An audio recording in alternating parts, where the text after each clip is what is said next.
India ఒక స్కూటీలు కాదా బాబు, చాలా ఉన్నాయి. శాంతాడంత లిస్ట్ 420 హామీలని చాలా ఉన్నాయి. నేను కొన్ని హైలైట్ చేసి చెప్తున్నాను. టెంప్ట్ చేయడంలో ఫర్ ఎగ్జాంపుల్ ఇప్పుడు ఇండియా మొత్తంలో ఎక్కడ ఇయ్యరండి. మేము మొత్తం కూడా 100% సమ్మిళితమైన అభివృద్ధితో మేము ముందుకు పోయినాం. ఇట్లా ఏకపక్షంగా ఏకోన్ముఖంగా పోలే. మేము ఆల్ ఫ్రంట్స్ కవర్ చేయాలని చూసినాం. పేద పిల్లలు ఉంటారు, వాళ్ళకి పాపం విదేశీ విద్య లేక సీట్ వస్తుంది, చదువుకోవాలని ఆశపడతారు, పోలేరు. వ్యక్తిగతంగా మమ్మల్ని అంటే మేము పార్టీగతంగానో వ్యక్తిగతంగానో చేసేది కొంతమేరకు. పాలసీగానే ఎందుకు చేయకూడదని చెప్పి ఆలోచించి 20 లక్షల రూపాయలు ఇచ్చింది. ఎస్సీ ఎస్టీ పిల్లలు పోతే వాళ్ళకి అంబేద్కర్ పేరు అని పెట్టినాం. బీసీ అమ్మాయిలు పోతే వాళ్ళకు జ్యోతిబా పూలే అని పేరు పెట్టినాం. రకరకాలుగా మొత్తం మీద వాళ్ళకి 20 లక్షల రూపాయలు ఇచ్చినాం. అంటే ఎట్లాంటి ఇష్టం వచ్చినట్టు అది కూడా పెంచుతాం. కేసీఆర్ 10 లక్షలు ఇస్తే మేము 12 లక్షలు ఇస్తాం. దళిత బంధు ఇట్లా ఎన్నండి ఇష్టం వచ్చిన అంటే నోటికి మొక్కాలిగా. అది కూడా 100 రోజుల లోపలనే ఇస్తాం. ఆ కార్డులు వంచుడు, సంతకాలు పెట్టి బాండ్ సంతకాలని ఇంటింటి కార్డులు వంచి మొత్తం చెడగోపం పెట్టారు. దిక్కుమాలిన దరిద్రం అంతా నెత్తిన పెట్టి కంప్లీట్ ప్రజలను టెంప్ట్ చేసి ఇలా వడ్లు కొంటలేరండి. సన్నాలు మొత్తం వడ్ల ప్రతి ధాన్యానికి లిస్టు, పెద్ద లిస్టు, శాంతాడంత లిస్టు. ఇక కందులకింత, మినుములకింత, పసుపుకింత, పప్పుకింత, మొక్కజొన్నకింత, అన్నిటికీ 500 బోనస్. అన్నిటికీ ఏమి దేనికి దిక్కు లేదు. పత్తి కొనే దిక్కు లేదు, వడ్లు కొనే దిక్కు లేదు. ప్రైవేట్గా అమ్ముకుంటారు, దోపిడికి గురి అమ్ముకుంటారు. పాపం ఏడ్చుకుంటూ కన్ననీళ్ళు కుక్కుంటారు. చివరికి వస్తే యూరియా సప్లై చేసే తెలివితేటలు లేవానండి. మా గవర్నమెంట్ ఉన్నప్పుడు రైతులు గ్రామాలలో ఒక ఆటో రిక్షాకి డబ్బులు ఇచ్చి 10 బస్తాలు తెచ్చి బాబు అంటే తెచ్చి ఎడ పడేసిపోతుండే వాడు పొలం కాడ.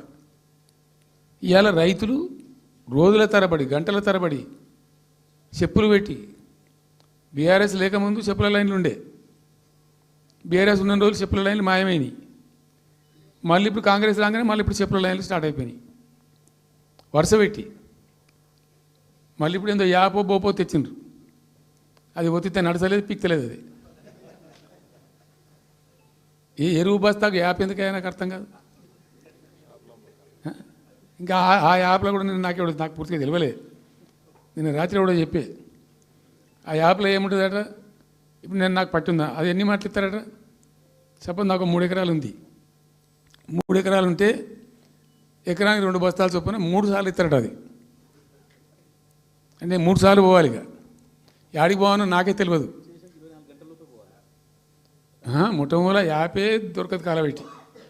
అది ఏదైనా చదువుకుని పూరాన్ని పెట్టుకొని విని పట్టుకొని తిప్పలు పడదామంటే కూడా ఆ యాప్ ఒత్తితే ఏం కనబడుతుందట.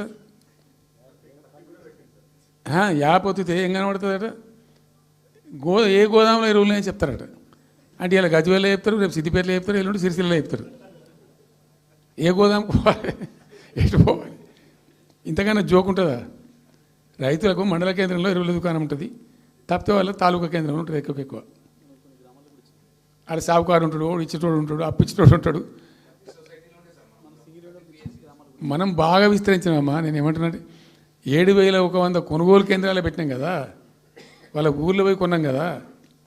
ధాన్యం నెత్తిన పెట్టుకొని వాళ్ళ అంగడికి వచ్చి ఈ మార్కెట్ అప్పుడు తిరుగుడే బంద్ చేసినాం కదా. అసలు రైతు సెంట్రిక్గానే మన పరిపాలన ఉండే కదా కంప్లీట్గా. అని మొత్తం సాప్ పట్టేసారు.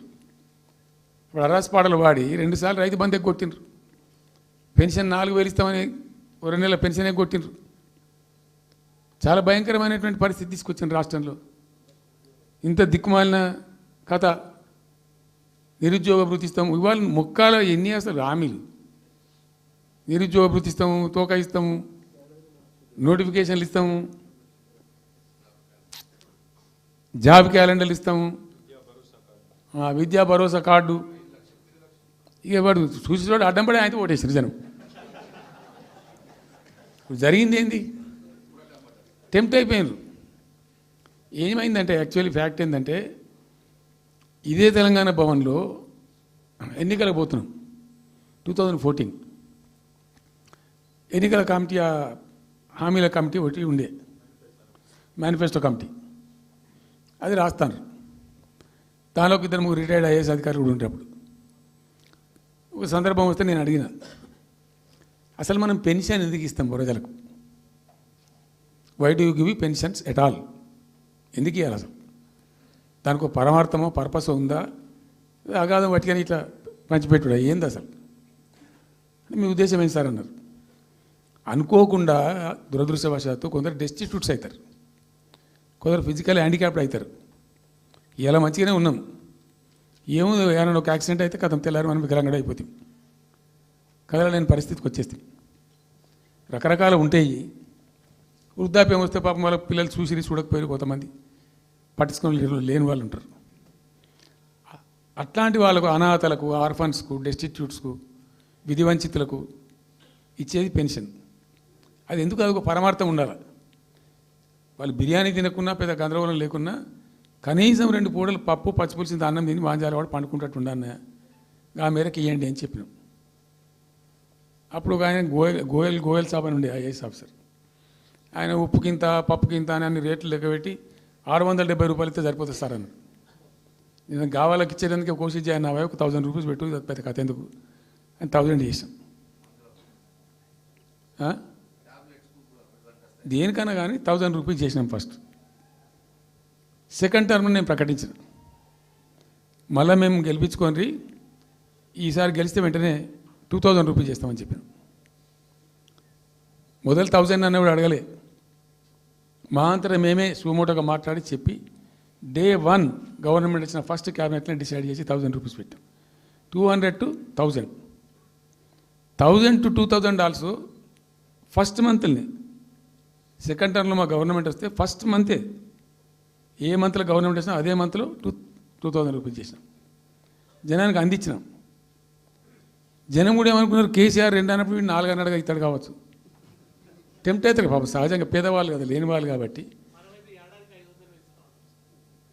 మనది కాదు సబ్జెక్ట్, అది కాదు కదా.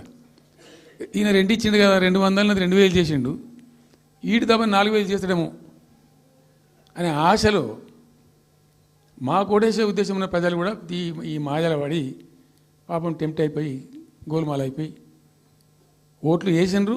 ఇలా తలలు బాదుకుంటున్నారు, తిడుతున్నారు, భయంకరమైన తిడుతున్నారు. నిన్న నేను హైదరాబాద్ వస్తున్నాను, నిన్న నేను ఫామ్ నుంచి బయలుదేరి వస్తుంటే ఒక 10 చోట్ల ప్రామిస్ చెప్తున్నాను. 10 ప్లేసెస్లో పక్క పండు వచ్చుకోగానే కార్లో కూర్చున్న 2 స్టీరింగ్ ఇచ్చి పెట్టి 2 చేతులు మీదకి పెట్టిండు. బాస్ మళ్ళీ మనం జల్దీ రావాలి, మనమే వస్తున్నాము, నెక్స్ట్ మనమే అని దుంకుతున్నాడు. ఆ మోటార్ బైక్స్ వేసేవాళ్ళు వాడు పక్కన పక్కన వచ్చి వాడు వచ్చి నెక్స్ట్ మనమే సార్ వచ్చేతను అంటారు పోతుండ్రు. హైదరాబాద్ సిటీలో అనేక ప్లేసెస్లో కనీసం ఒక 10-12 ప్లేసెస్లో అట్లా చెప్తున్నారు జనం. అది దేనికి సంకేతం? మీ మీద ప్రజలు విశ్వాసం కోల్పోతున్నారు రోజు రోజుకు, మీ చర్యల వల్ల, మీ పిచ్చి పనుల వల్ల. ఇంకోటి ఏంది,